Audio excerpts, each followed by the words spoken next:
ይሄንን እውነተኛ ታሪክ ስትሰሙ በጎበዝ ደራሲ የተጻፈ ፊልም እንጂ እውነት በሪል ላይፍ ላይ የተፈጠረ ነገር አይመስላችሁም።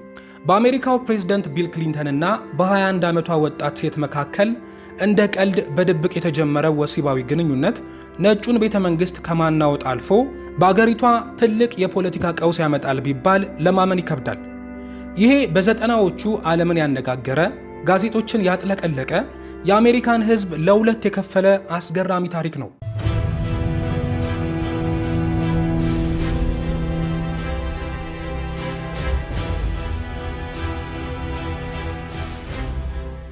ፕሬዝዳንት ቢል ክሊንተን ከሚስታቸው ሂላሪ ክሊንተን ጋር የነበራቸው ትዳር ላይ ደርበው የጀመሩት ድብቁ የፍቅር ግንኙነት የስልጣን ወንበራቸውን እስከ መነቅነቅ ይደርሳል ብለው አላሰቡም ነበር። ወቅቱ በፈረንጆቹ 1995 ሐምሌ ወር ነው። ታሪኩ የሚጀምረው ሞኒካ ሌዊንስኪ የተባለች የ21 ዓመት ሴት በዋይት ሃውስ ውስጥ እንደ ኢንተርን ሆና ለመስራት ወደ ዋሽንግተን በመጣችበት ወቅት ነው። ሞኒካ በሳይኮሎጂ ከተመረቀች በኋላ ሲሆን የመጣችው በዋይት ሃውስ በኢንተርንሺፕ መልኩም ቢሆን የሥራ ዕድል በማግኘቷ በጣም ደስተኛ ናት።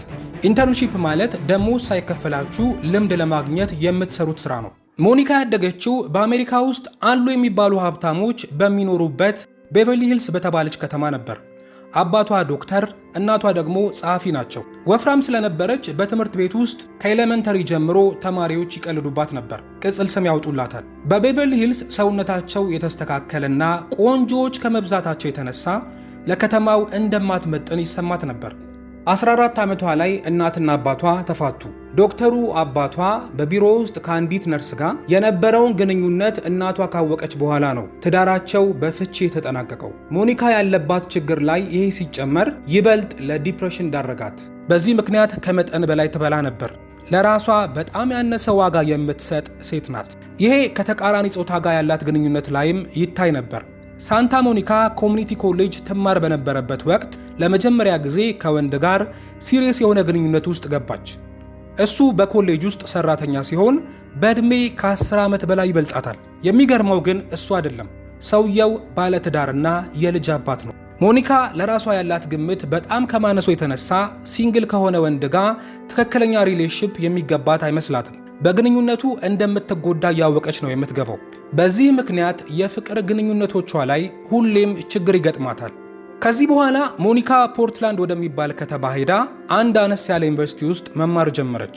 ካደገችበት ከተማ ወጥታ ሌላ ኤንቫይሮንመንት ውስጥ መግባቷ ድሮ የሚሰማት ጫና እንዲቀላት አደረገ። በዚህ በነበራት ቆይታ ስፖርት መስራት ጀመረች። የሰውነት ክብደቷን ቀነሰች። በመጨረሻም ከዩኒቨርሲቲው በሳይኮሎጂ ዲግሪዋን ተቀብላ ወጣች። እናቷ ማርሻ ከቢል ክሊንተን አስተዳደር ጋር ኮኔክሽን ያለው ሰው ታውቅ ስለነበር በዛ መስመር አማካኝነት ሞኒካ በዋይት ሃውስ ውስጥ የኢንተርንሺፕ ስራ ዕድል አገኘች። ይሄ በጣም ትልቅ አጋጣሚ ነው። በዚህ ጊዜ ነው ሞኒካ በ1995 ክረምት ላይ ጓዟን ጠቅልላ ወደ ዋሽንግተን ሙቭ ያደረገችው። እናቷ ሲንግል ከሆነ ወንድ ጋር ጤናማ ግንኙነት እንድትጀምር ትፈልግ ነበር። ይሄ የኢንተርንሺፕ ስራ እንደዚህ አይነት ሰው እንድታገኝ መንገድ ያመቻቻል የሚል ተስፋም ነበራት።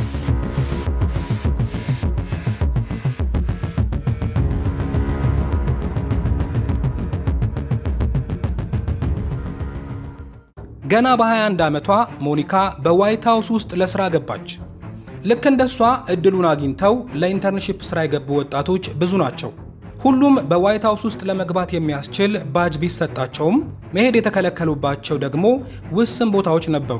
ከዛ ውስጥ አንዱ ዌስት ዊንግ እያሉ የሚጠሩት ቦታ ነው። ዌስት ዊንግ ማለት አንዱ የዋይት ሃውስ ፓርት ሲሆን የፕሬዝዳንቱ ቢሮን ጨምሮ በአቅራቢያው ያሉ የሲኒየር ስታፎች ቢሮ የሚገኘው እዚህ ነው። በወቅቱ የአሜሪካ ፕሬዝዳንት የነበሩት ቢል ክሊንተን እነዚህን ወጣት ኢንተርኖች አግኝቶ ሰላም ለማለት መጡ። በዚህን ጊዜ ነበር ሞኒካ ሌዊንስኪ ለመጀመሪያ ጊዜ ቢል ክሊንተንን በአካል ያየችው። ቢል ሁሉንም ልጆች በተርታ በሚጨብጥበት ወቅት ልክ እንደ ሌሎቹ ኢንተርኖች ከእሷ ጋርም ተጨባበጡ። እጅግ ደስተኛ ነበረች። ፕሬዝዳንቱ በብዙዎች ዘንድ እንደ መልከ መልካም የሚታይ በዛ ላይ ጥሩ ተግባቦት ያለው ሰው ነበር።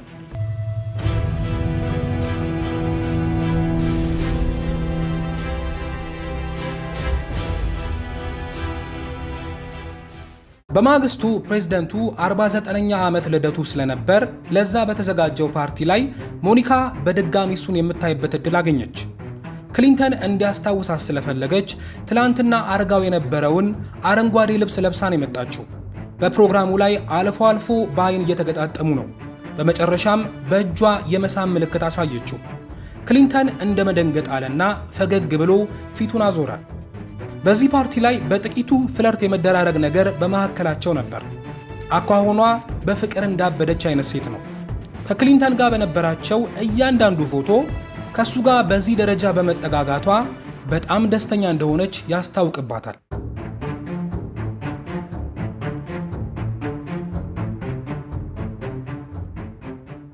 የዛን ቀን ምሽት ቤቷ ስትገባ አንድ መጽሐፍ ማንበብ ጀመረች።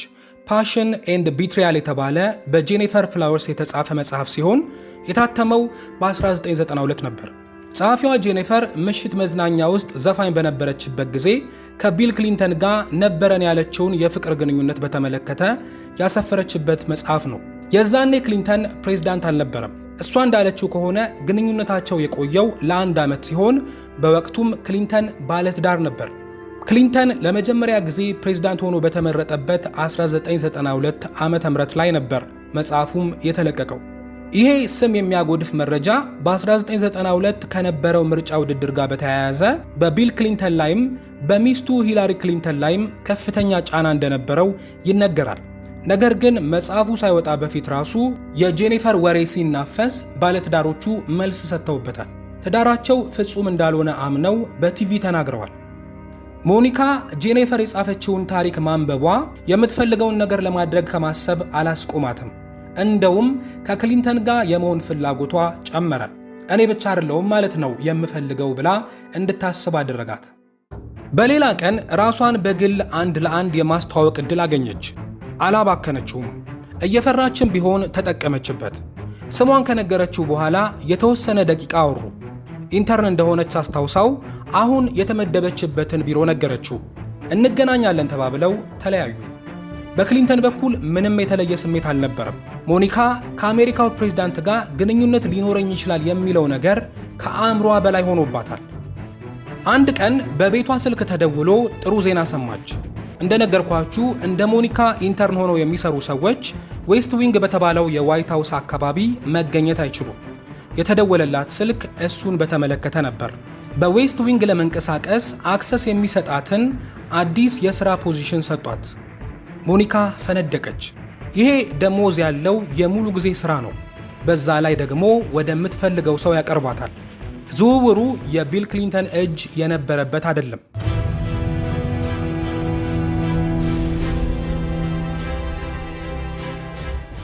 በ1995 ህዳር ወር ላይ ከፌዴራል በጀት ጋር በተያያዘ በፕሬዝዳንቱና በሪፐብሊካን ኮንግረሱ መካከል የነበረው አለመግባባት ገቨርንመንት ሸትዳውን አስከተለ። በዚህ ምክንያት ብዙ ሰራተኞች ለተወሰነ ጊዜ ስራ እንዳይገቡ ተደርጎ ነበር። ሞኒካ ለዌስት ዊንግ አክሰስ የሚሰጣትን የሙሉ ጊዜ ስራ አግኝታ የነበረ ቢሆንም ገቨርንመንት ሸትዳውኑ በመሃል ስለተከሰተ ያ እስኪያበቃ ድረስ እንደ ድሮው ኢንተርን ሆና ቀጠለች። በዛው ሰሞን አንድ ቀን ከሰዓት ላይ የአንድ ሰራተኛ ልደት ፓርቲ ተዘጋጅቶ ነበር። በዚህ ፓርቲ ላይ ቢል ክሊንተን ተገኝቷል። ክሊንተን በመሃል ስልክ ሊያወራ ወደ ቢሮ ሲሄድ ተመለከተችና ሞኒካ ተከትለው ሄደች። ስልክ እያወራ ነው። ወደ ቢሮ ሳትገባ በሩ ላይ እንዳለች ጀርባዋን ሰጥታው ቆመች። እንደሚያያት ስላወቀች ኮቷን ከፍ አድርጋ ፓንቷን ሆን ብላ አሳየችው። ደነገጠ። ይሄ አይን ያወጣ ብልግና ነው። እንዲህ አይነት ነገሮች ስራ ቦታ ላይ በሚፈጸሙበት ጊዜ እንደ አንድ አለቃ ሊቆጣ፣ ማስጠንቀቂያ ሊሰጥ ይገባል። ክሊንተን ይህንን አላደረገም። ነገሩ የተመቸው ይመስላል። ምንም ሳይል ባጠገቧ አልፎ ወጣ። የዛኑ ቀን ምሽት ሞኒካ በዌስት ዊንግ ስራዋን እየሰራች ነበር። እንዳልኳችሁ ከገቨርንመንት ሸትዳውኑ ጋር በተያያዘ ብዙ የዋይት ሃውስ ሰራተኞች ወደ ቤት እንዲሄዱ ተደርጎ ስለነበር እንደ ሞኒካ ኢንተርን የሆኑ ጥቂት ሰዎች ናቸው አብዛኛውን ስራ አምሽተው እየሸፈኑ ያሉት። ብዙዎቹ ቢሮዎች ግማሽ በግማሽ ባዶ ናቸው። የሰራተኞች በቢሮ አለመኖር ሞኒካና ፕሬዝዳንቱ ለብቻቸው ሊገናኙ የሚችሉበትን እድል ጨመረው። ሞኒካ ከባዝሩም እጇን ታጥባ ወደ ዴስኳ እየተመለሰች እያለ በአንድ በሩ ክፍት በነበረ ቢሮ በኩል አለፈች። ወደ ውስጥ ስትመለከት ፕሬዝዳንት ክሊንተን ብቻውን ቢሮ ውስጥ ነበር። ሁለቱም ተያይተው ሰላም ተባባሉ። ከዛም እንድትገባ ጠየቃትና ወደ ቢሮ ገባች። ሌላ ማንም ስላልነበር አንዳንድ ነገሮችን መጫወት ጀመሩ። ይህ አጋጣሚ የበለጠ እንዲተዋወቁ እድል ሰጣቸው። የት እንዳደገች፣ የት ዩኒቨርሲቲ እንደተማረች እና አንዳንድ ተያያዥ የሆኑ ወሬዎችን አወሩ። ሞኒካ ስለዚህ ሞመንት ስታወራ በዚህ ደረጃ ልቤ በፍጥነት መጥቶ አያውቅም ስትል ትናገራለች። እየተርበተበተች ድንገት በመሃል አንተ ላይ ክራሽ አለብኝ በማለት ስሜቷን ዘረገፈችው። ክሊንተን ፈገግ አለ። ከቢሮ ጀርባ መሄድ ትፈልጊያለሽ ሲል ጠየቃት። ራሷ ሞኒካ በሰጠችው ምስክርነት መሰረት ከሆነ የመጀመሪያውን ወሲባዊ ተግባር ፈጽመው የነበረው በዚህ ምሽት ነው። የሚያስገርመው ግን የፈጸሙት ወሲባዊ ተግባር ነው እንጂ በቀጥታ ወሲብ አልነበረም። ኢንተርኮርስ አልፈጸሙም። ኦራል ሴክስ ነው ያደረጉት። ይሄ ሚስጥር ወጥቶ ይፋ ከሆነ በኋላ ጉዳዩን በሜንስትሪም ሚዲያዎች ለመዘገብ አስቸጋሪ አድርጎት የነበረው ይሄ ነው። ሚዲያዎች የተፈጠረውን ነገር ስርዓት ባለው ቃላት ለመግለጽ ተቸግረዋል። Tonight, the private affair, the national scandal, the public fallout. Monica Lewinsky. ለ5 ቀናት ቆይቶ በነበረው የገቨርንመንት ሸዳውን ምክንያት በዋይት ሃውስ ውስጥ እንደ ድሮ ግርግር የለም። የግድ ያስፈልጋሉ የሚባሉ ሰራተኞችና ኢንተርኖች ብቻ ነው የነበሩት። ስለዚህ በእነዚህ ቀናቶች ዋይት ሃውስ ጭር ብሎ ነው የከረመው። ይሄ ወቅት የቢል ክሊንተንንና የሞኒካን ግንኙነት ከስራ ወደ ግል ግንኙነት እንዲፈጥን ከፍተኛ አስተዋጽኦ እንዳደረገ ይነገራል። ቢል ክሊንተን በወቅቱ በመንግስት ደረጃ ተፈጥሮ የነበረው ችግር ጭንቀት ውስጥ ከቶታል። ስለዚህ ከፖለቲካ ውጪ ሊያወራው አብሮት ጊዜ ሊያሳልፍ የሚችል ሰው መኖሩ ተመችቶታል። በአጋጣሚ ቢሮ ለብቻቸው የተገናኙባት ያቺ ምሽት ደግሞ ከዛ በኋላ ለ18 ወራት ለሚኖራቸው ድብቅ የፍቅር ግንኙነት መሰረት የጣለች ነበረች። ያደረጉት ነገር አንዴ የተፈጠረና እንደማይደገም ነበር ሞኒካ ያሰበችው። ክሊንተን ግን ነገሩ እንዲቀጥል ስለሚፈልግ አረንጓዴ መብራት አሳያት።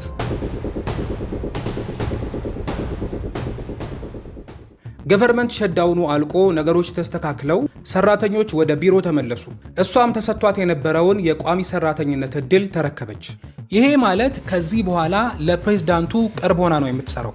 አሁን ላይ የሁለቱ ግንኙነት የበለጠ ጥንቃቄ የተሞላበት መሆን ነበረበት። እዛው ዋይት ሃውስ ውስጥ ድብቅ ቦታ እየፈለጉ ይገናኛሉ።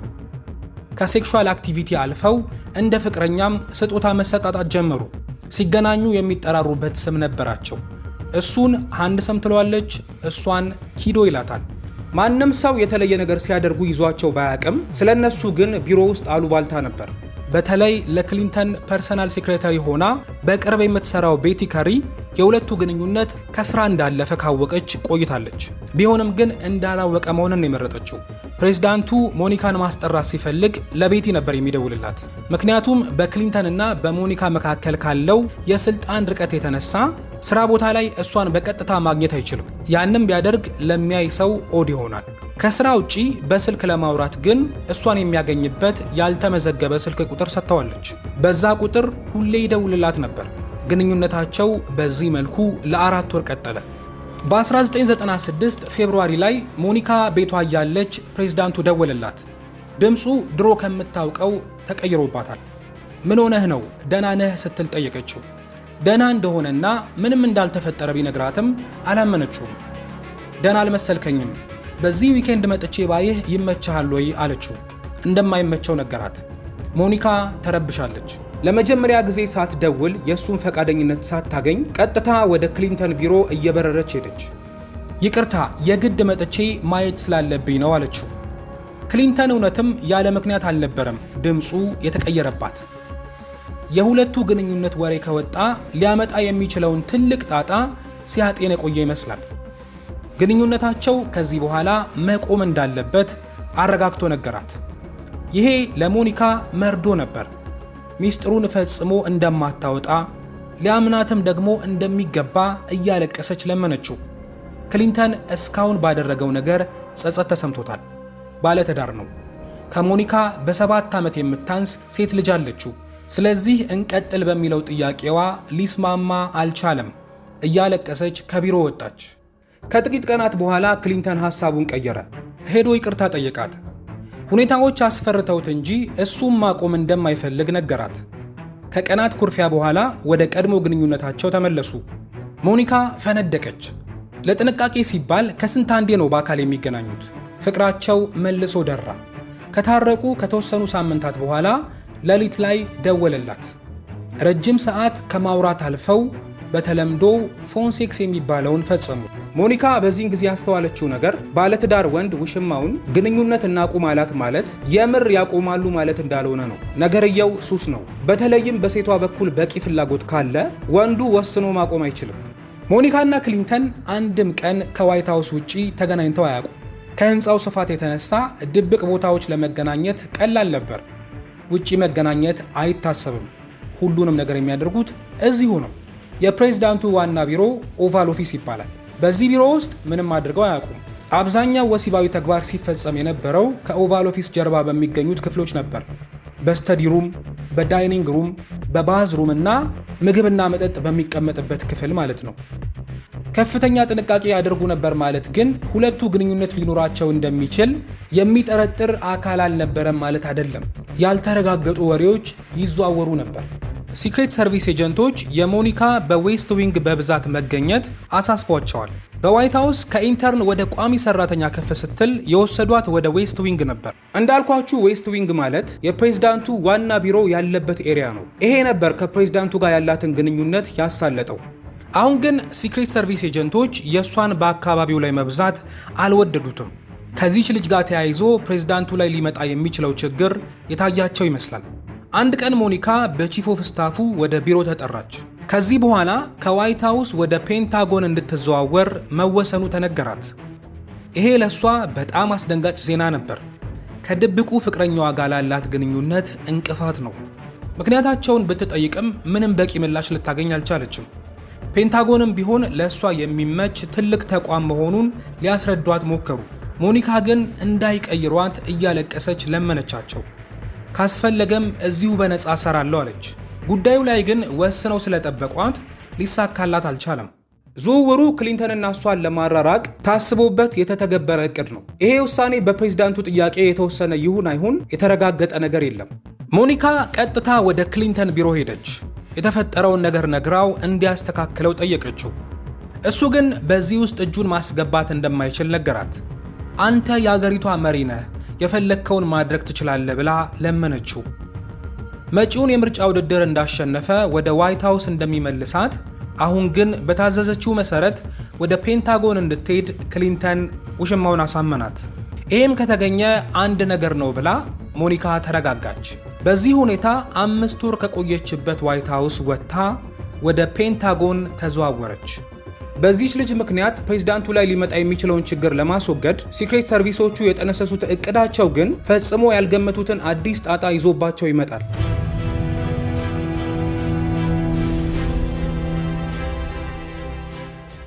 ሞኒካ በፔንታጎን መስራት ከጀመረች በኋላም ከክሊንተን ጋር ያላቸው ግንኙነት በስልክ ቀጥሎ ነበር። በተለይም ሌሊት ከ7 ሰዓት እስከ 9 ሰዓት ባለው ጋፕ ይደውልላት ነበር። ከዛ ውጪ አዲስ የገባችበት ስራ ቦታ ላይ ለመላመድ ከብዷት እንደነበር ትናገራለች።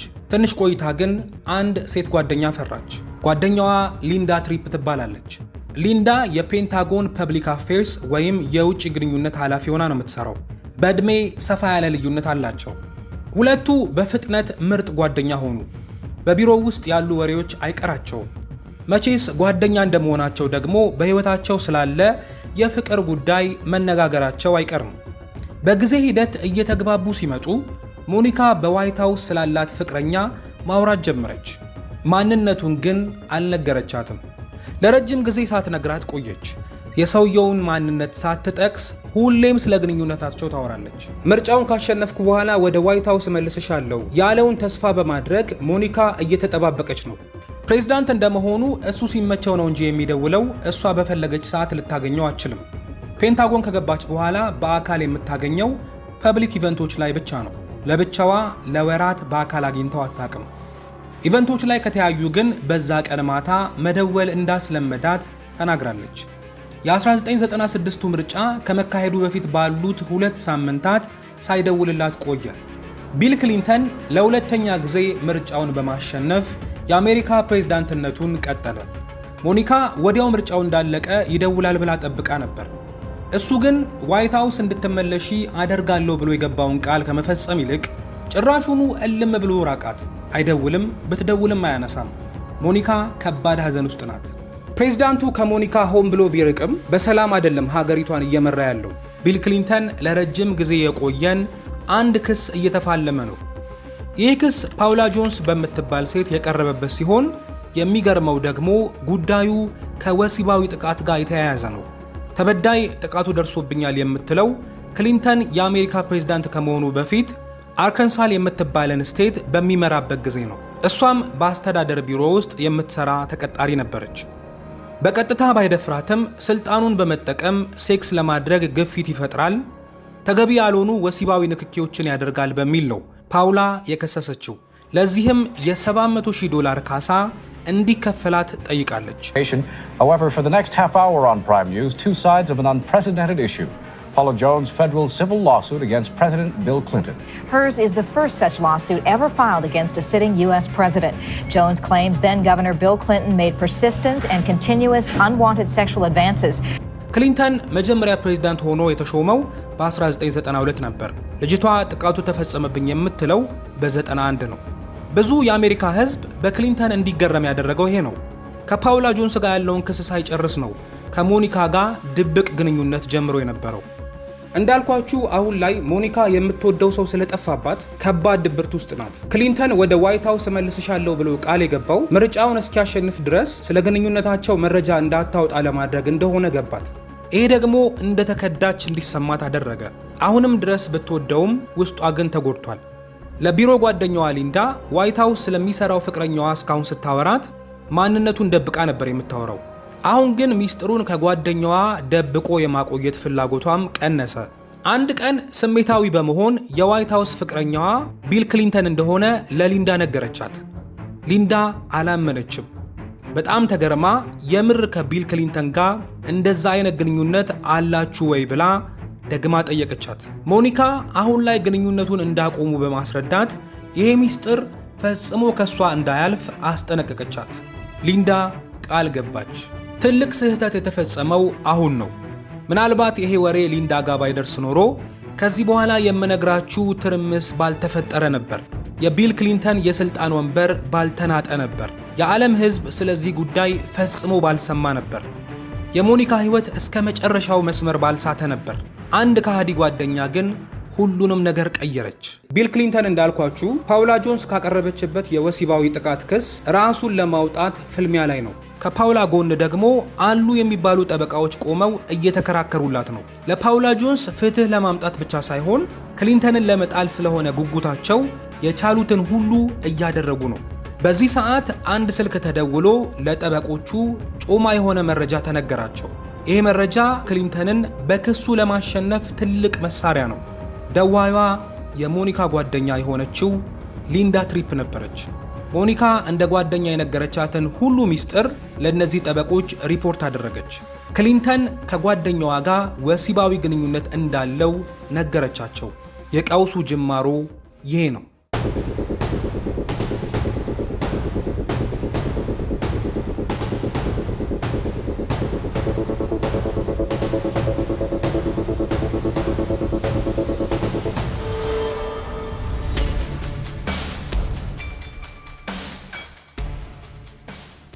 ፌብሩዋሪ 28 1997 ላይ ፕሬዝዳንት ክሊንተን ሞኒካን ወደ ዋይት ሃውስ አስጠራት። ግንኙነታቸውን የተመለከተው መረጃ በማይሆን ሰው እጅ እንደገባ ሁለቱም እስካሁን አላወቁም። ሞኒካ ሰማያዊ ኮት ለብሳ ነው የመጣችው። ይሄ ልብስ በኋላ ላይ የታሪኩ ትልቅ አካልና አቅጣጫ ቀያሪ ይሆናል። ከረጅም ጊዜ በኋላ ስላገኘችው በጣም ደስ ብሏታል። እዚህ ጋር ግን ሁለቱ ብቻቸውን ነው ወደ ቢሮ የገቡት ተብሎ በሰራተኞች ዘንድ ጥርጣሬ እንዳይኖር የፈጠሩት ዘዴ የሚገርም ነው። መጀመሪያ ክሊንተንና ሞኒካ ከሴክሬታሪዋ ቤቲ ከሪ ጋር ለሶስት ሆነው ወደ ዋናው ፕሬዝዳንቱ ኦቫል ኦፊስ ገቡ። ቅድም እንደነገርኳችሁ ኦቫል ኦፊስ ከተገባ በኋላ ደግሞ አለፋችሁ የምታገኟቸው የተለያዩ ሩሞች አሉ። ሴክሬታሪዋ ብቻዋን ወደ ዳይኒንግ ሩሙ ገባችላቸው። ክሊንተንና ሞኒካ ደግሞ ወደ ስተዲ ሩሙ ገቡ። ስለዚህ ከውጭ ላሉ ሰዎች የሚመስላቸው ለስራ ሶስት ሆነው የገቡ ነው። ክሊንተን ውሽማውን ባዶ እጁን አይደለም የጠበቃት። ያዘጋጀላትን የመጽሐፍ ስጦታ ሰጣት። የሰጣት ስጦታ ለእሷ ትርጉም ስለነበረው የተናደደችበት ስሜት በሙሉ ጠፋ። ወደ ፍቅር ገባች። ወደ ፔንታጎን ከተዘዋወረች በኋላ ለመጀመሪያ ጊዜ ብቻቸውን የሆኑት አሁን ነው። ከስተዲ ሩሙ ወደ ባዝሩም ገቡ። ወዲያውኑ ሴክሹዋል አክቲቪቲያቸውን ጀመሩ። በሪሌሽንሺፓቸው ላይ አንድ የሚያስገርመው ነገር አንድም ቀን ትክክለኛውን ወሲብ ወይም ኢንተርኮርስ ፈጽመው አያውቁም። ክሊንተን እርግዝናን በጣም ይጠነቀቃል። ስለዚህ ሁሌ ኦራል ሴክስ ነበር የሚያደርጉት። ዛሬም የተደገመው ተመሳሳይ ነው ከአንድ ነገር በስተቀር። እስከ ዛሬ ያንን ካደረገችለት በኋላ የዘር ፈሳሹን አያፈሰም ነበር። ይህንን የሚያደርገው በምክንያት ነው። ግንኙነታቸውን በተመለከተ ምንም አይነት ፊዚካል ኤቪደንስ ጥሎ ማለፍ አይፈልግም። በዚህ በመጨረሻ ቀን ግን ያንን የራሱን ሕግ ጣሰ። የመጀመሪያ ሕጉን የጣሰበት ምክንያቱ ከሞኒካ በመጣ ግፊት ነው። ከሱ ጋር የበለጠ መቀራረብና ግንኙነታቸው የሆነ ትርጉም እንዳለው እንዲሰማ ትፈልጋለች። ክሊንተንም ሞኒካ ያንን ያክል እየጣረች እሷን መግፋት አልፈለገም። እስካሁን ብዙ ገፍቷታል። ሌላው በዚህ ወቅት ግንኙነታቸው 15 ወራት ስለሆነው ይሄንን ሁሉ ጊዜ ሚስጥራችን ካልወጣ ከዚህ በኋላም አይወጣም የሚለው የተሳሳተ ግምት ጥንቃቄውን እንዲጥል አደረገው። ፕሬዝዳንት ቢል ክሊንተን ለመጀመሪያ ጊዜ በግንኙነታቸው ላይ የዘር ፈሳሹን አፈሰሰ። መጥፎ ውሳኔ። በአጋጣሚ የዘር ፈሳሹ የሞኒካ ልብስ ላይ አረፈ። ሁለቱም ልብሷ ላይ ማረፉን አላዩም። ከጨረሱ በኋላ ሞኒካ ወጥታ ስትሄድ ቤቲ አይታታለች። ያንን ልብስ እንደለበሰች ወደ አንድ ዲነር ፕሮግራም ሄደች።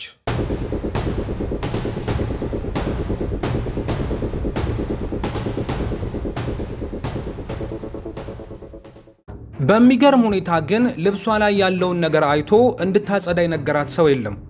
ፕሮግራሙን ጨርሳ ወደ ቤቷ ሄደች። እሷም ስላላየችው ይህንን ሰማያዊ ልብስ እንደ ማንኛውም ልብስ ቁም ሳጥን ውስጥ አስቀመጠችው። አላጠበችውም። ልብሷ ላይ ያ ነገር ማረፉን ያየችው ከጥቂት ቀናት በኋላ ነበር። በሜይ 24 1997 ላይ ክሊንተን ሞኒካን ድጋሚ ወደ ዋይት ሃውስ አስጠራት። አሁን ደግሞ ስጦታ ያመጣችለት እሷ ናት። ዛሬ አስጠራት ለተለየ ጉዳይ ነው። እንድትቀመጥ ነገራት። እስከ ዛሬ በሳት እየተጫወቱ እንደነበር፣ ከዚህ በኋላ ግን ለመጨረሻ ጊዜ ግንኙነታቸውን ማቆም እንዳለባቸው አሳወቃት። ልመናዋና ለቅሷ የሚጠበቅ ነበር። ክሊንተን ግን ከዚህ በላይ ሪስክ መውሰድ አልፈለገም። ውሳኔው የመጨረሻ ይመስላል። ሞኒካ ተስተካከለ ያለችው ግንኙነት ሲቋረጥ ትልቅ ሐዘን ውስጥ ገባች። ሁለቱ በዚህ መልኩ ከተለያዩ በኋላ በጸሐፊው ቤቲ በኩል በተደጋጋሚ ልታገኘው ብትሞክርም ሊሳካላት አልቻለም። አሁንም ቢሆን ከሥራ ባልደረባዋ ሊንዳ ጋር ያላቸው ጓደኝነት አልቆመም። ሊንዳ ሚስጥሯን ለፓውላ ጆንስ ጠበቆች ማድረሷን አታውቅም።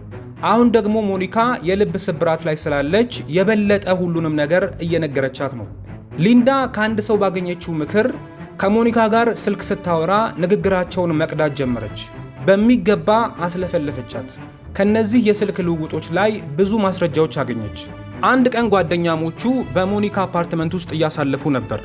እንደ ማንኛውም ሴት ጓደኛሞች ስለ ልብስ እያወሩ ሞኒካ ያሏትን ልብሶች እያሳየቻት ነው። ድንገት ርዕስ የሚቀይር ነገር ተፈጠረ። ሰማያዊውን ልብሷን አንስታ ለመጨረሻ ጊዜ የለበሰችው ክሊንተንን ያገኘችው ቀን እንደሆነ አወራቻት። ልብሱን እስካሁን አላጠበችውም። የክሊንተን የዘር ፈሳሽ ልብሱ ላይ አሁንም እንዳለ ይታያል። ሊንዳ ያየችውን ማመን አልቻለችም። የእውነት የእሱ ነው አለቻት። ሞኒካ በልብሷ ላይ የአሜሪካው ፕሬዝደንት ዘር ፈሳሽ በመቅረቱ የኮራች ነው የምትመስለው። ሊንዳ ክሊንተንና ጓደኛዋን ለማጋለጥ ሌላ መረጃ አገኘች ማለት ነው፣ ሊያውም የዲኤንኤ መረጃ። ለእሷ የምታስብ በመምሰል ልብሱን እንዳታጥበው አስጠነቀቀቻት። በኋላ ላይ ሚስጥሩ ቢወጣና ግንኙነቱ የአንቺ ግፊት ብቻ የነበረበት አስመስለው አንቺን ብቻ ተጠያቂ ለማድረግ ቢሞክሩ እንኳን እንደ ማስረጃ ይሆንሻል በማለት እንዳለ እንድታስቀምጠው መከረቻት። ሞኒካ የእውነት ታስቦላት መስሏት ምክሩን ተቀበለች። እስካሁን በፕሬዝዳንቱና በሞኒካ መካከል ያለው ግንኙነት ወደ ሕግ አልሄደም፣ ወደ ሚዲያም አልወጣም። ፓውላ ጆንስን ወክለው የቆሙት ጠበቆች ከሊንዳ ትሪፕ የሚያስፈልገውን ሁሉ መረጃ እየሰበሰቡ ነው። አሁን ጠበቆቹ አንድ ሌላ ትልቅ እገዛ ይፈልጋሉ። ሞኒካ ከፕሬዝዳንቱ ጋር ግንኙነት ነበረኝ ብላ በሕግ ፊት ቀርባ እንድትመሰክር። ይሄም ክሊንተን ፓውላ ጆንስ ላይ ወሲባዊ ትንኮሳ አድርጓል የሚለው ክሳቸውን ያጠነክርላቸዋል። ፕሬዝዳንቱ በሚስቱ ላይ ከብዙ ሴቶች ጋር መማገጥ የለመደው አመሉ ነው የሚለውን ለፍርድ ቤቱ ካሳዩ የፓውላ ጆንስ ክስ ተቀባይነት ያገኛል። ለዚህ ነው የሞኒካን ምስክርነት የፈለጉት። ታዲያ በፍርድ ቤት ቀርባ እንድትመሰክር ለማሳመን ጓደኛዋ ሊንዳን መጠቀም ነበረባቸው። ከጥቂት ቀናት በኋላ ሊንዳ ለሞኒካ ደወለችላት። ከፕሬዝዳንቱ ጋር ያላቸው ሪሌሽንሺፕ መረጃ በዋይት ሃውስ እንደተሰማ ነገረቻት። ሞኒካ ከፍተኛ ድንጋጤ ውስጥ ገባች። ነገር ግን ሊንዳ ውሸቷን ነበር። መረጃው ገና አልወጣም። የዋሸችበት ምክንያት ይሄ ነው። ሚስጥሩን ኦልሬዲ የወጣ አስመስላ ቁርጧን አውቃ ራሴን ልከላከል በሚል ምስክርነት እንድትሰጥ ለማድረግ እያመቻቸቻት ነው። አሁን የፓውላ ጠበቆች ሞኒካን ኮንታክት አደረጓት። በፍርድ ቤት ቀርባ ስለ ግንኙነታቸው እንድትመሰክር ለማግባባት ሞከሩ። ፈቃደኛ አልነበረችም። እነሱ ጠንካራ መረጃ ስለነበራቸው ያሏትን እንድታደርግ የበለጠ ግፊት አደረጉባት። ሞኒካ ጭንቀት ውስጥ ገባች። ምክር ያስፈልጋት ነበር። ስለዚህ ከዚህ በፊት ዋይት ሃውስ በምትሰራበት ጊዜ ተግባባው የነበረውን ጆርዳን የተባለ የክሊንተን ሕግ አማካሪን አገኘችው። ጆርዳን የሰጣት ምክር በፍርድ ቤት ስትቀርቢ ጉዳዩን ክደሽ ቃልሽን ስጪ የሚል ነበር። ፈጽሞ ማመን እንደሌለባት ነገራት። በነገራችን ላይ አንድ ጊዜ የሞኒካ ኬዝ ከፓውላ ጆንስ ኬዝ ጋር ተያይዞ ከቀረበ ሞኒካ ብቻ ሳትሆን ፕሬዝዳንቱን ጨምሮ በዙሪያው ያሉ ሰዎች በፍርድ ቤት ቀርበው ጥያቄ መመለሳቸው የማይቀር ይሆናል። የክሊንተን ሕግ አማካሪ ጆርዳን እኔም በሆን ስትጠየቅ ግንኙነታችሁን አላቅም ብዬ ነው የምመልሰው፣ አንቺም ጉዳዩን ክደሽ መልሺ ሲል አስጠነቀቃት። ቢል ክሊንተንና የሕግ አማካሪዎቹ ሞኒካ ጉዳዩን ክዳ እንድትናገር ያንንም ካደረገች ደግሞ በሌላ መስሪያ ቤት ላይ ስራ እንደሚያመቻቹላት ነገሯት። በጓደኛዋ መከዳቷን ያላወቀችው ምስኪን አሁንም ከሊንዳ ጋር ማውራቷን ቀጥላለች። ሊንዳም የስልክ ንግግራቸውን መቅዳት አላቆመችም። ፍርድ ቤት መስክሪ ስለተባለችው ጉዳይ ሲያወሩ ጥያቄውን ስትጠየቅ ለመዋሸት እንደወሰነች ነገረቻት። እሷም ክሊንተንም ስለ ግንኙነታቸው ለመዋሸት እንደተዘጋጁ አወራቻት። በነገራችን ላይ አንድ ሰው ፍርድ ቤት ቀርቦ እንደዋሸ ከታወቀ ፐርጀሪ በሚል ክስ እስር ቤት ይወርዳል። ሞኒካና ክሊንተን ለመዋሸት መዘጋጀታቸውን በስልክ ስታወራም ሊንዳ እየቀዳቻት ነው። እንዳትዋሽ ልታግባባት ሞከረችና በመጨረሻ ዋናው ያንቺ ደህንነት ነው፣ አይዞሽ የራስሽን ውሳኔ ወስኝ አለቻት።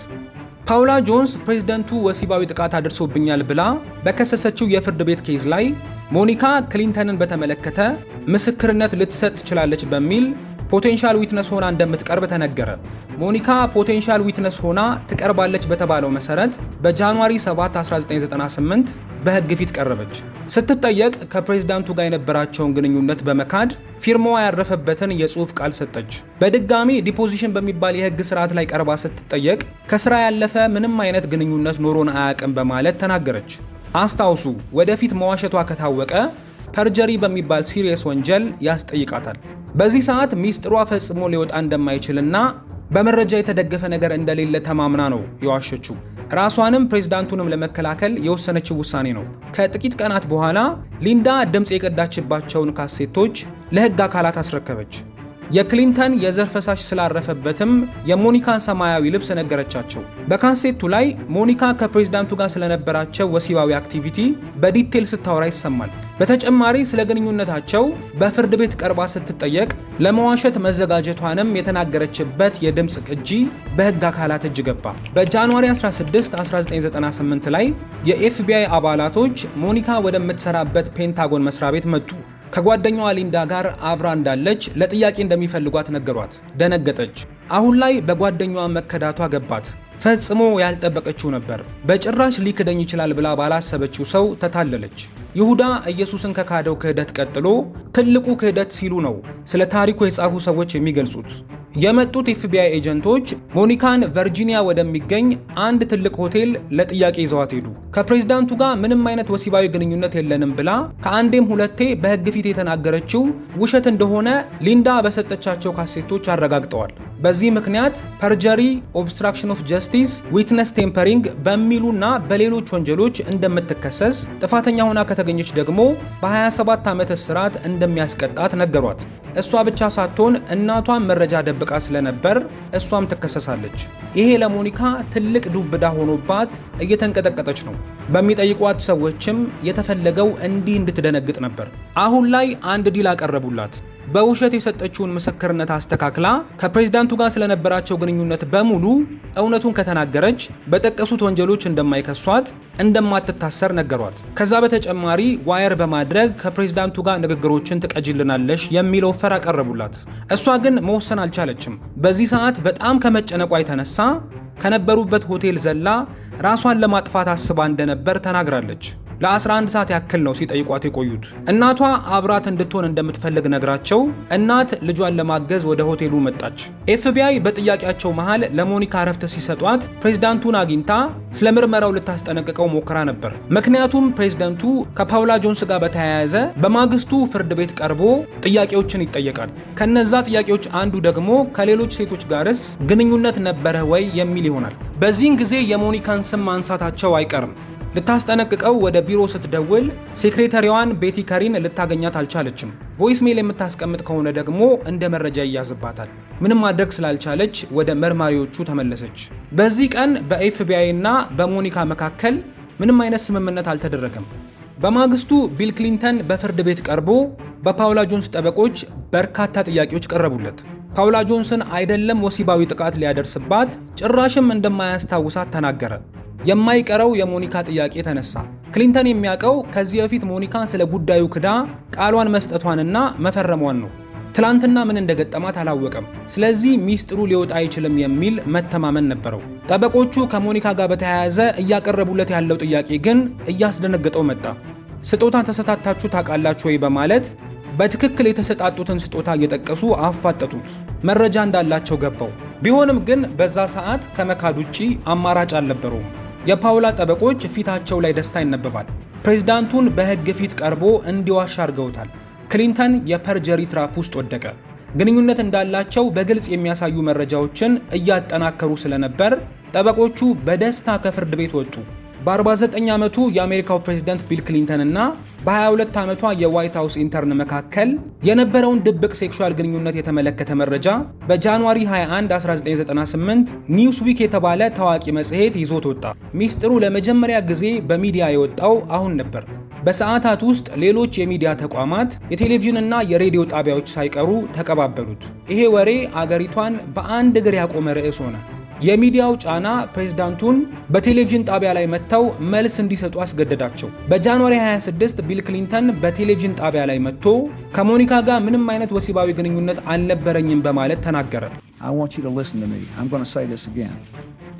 I did not have sexual relations with that woman, Miss Lewinsky. I never told anybody to lie, not a single time, never.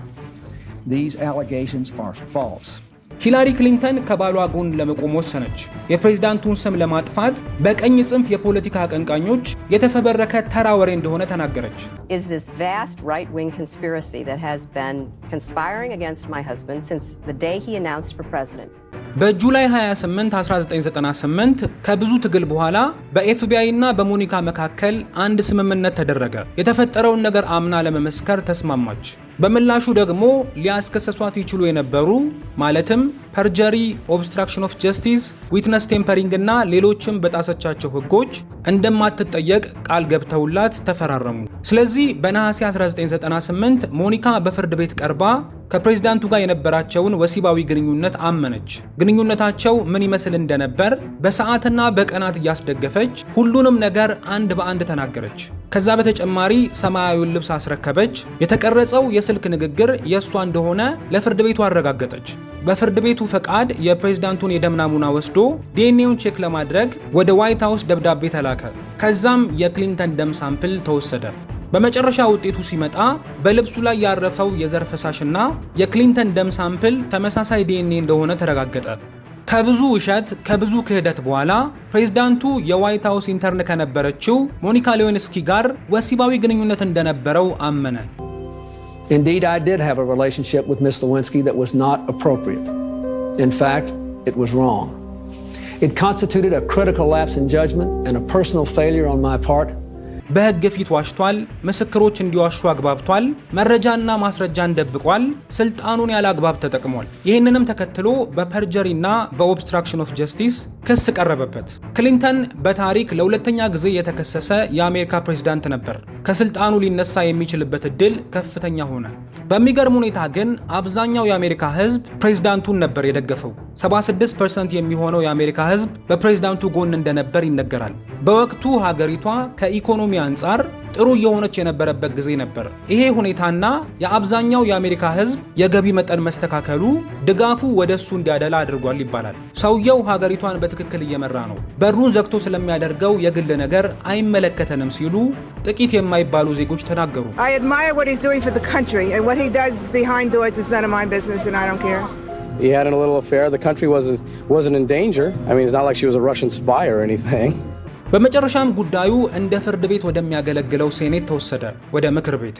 ከክሊንተን ጎን የቆሙት ዲፌንሶች ያደረገው ነገር ትክክል አለመሆኑን አምነው፣ ነገር ግን በዚህ ክስ ምክንያት ስልጣኑን ሊያጣ እንደማይገባ አስረዱ። በሕጉ መሰረት ክሊንተን ከስልጣኑ እንዲነሳ ከመቶዎቹ የምክር ቤት አባላት 2/3 የሚሆነው አባል ከወንበሩ ይነሳ ብለው ድምፅ መስጠት አለባቸው። The verdict seems already set. Senators say it's unlikely they'll get even the majority, let alone the 2/3 they need to convict the president. በፌብሩዋሪ 12 1999 በተደረገው የፍርድ ቤቱ ቮት በመጀመሪያው የፐርጀሪ ክስ 45ቱ ጊልቲ ብለው ድምፅ ሲሰጡ 55ቱ ደግሞ ኖት ጊልቲ ብለው ቮት አደረጉ። በሁለተኛው የኦብስትራክሽን ኦፍ ጀስቲስ ክስ 50ዎቹ ጊልቲ፣ የተቀሩት 50ዎቹ ደግሞ ኖት ጊልቲ ብለው ድምፅ ሰጡ። ሁለቱም ክሶች 2/3 የሚሆን ወይም 67%ን ድምፅ ስላላገኙ ክሶቹ ዲስሚስ ተደርገው ፕሬዝዳንቱ ወንበሩን ሳይለቅ የቀረውን የሥራ ዘመን እንዲጨርስ ተወሰነለት። It is therefore ordered and adjudged that the said William Jefferson Clinton be and he hereby is acquitted of the charges in the said articles. Well, after all of this, more than a year of charges, investigations, rumors, sex, lies, and videotape, the second impeachment trial of an American president ended today, and the vote wasn't even closed.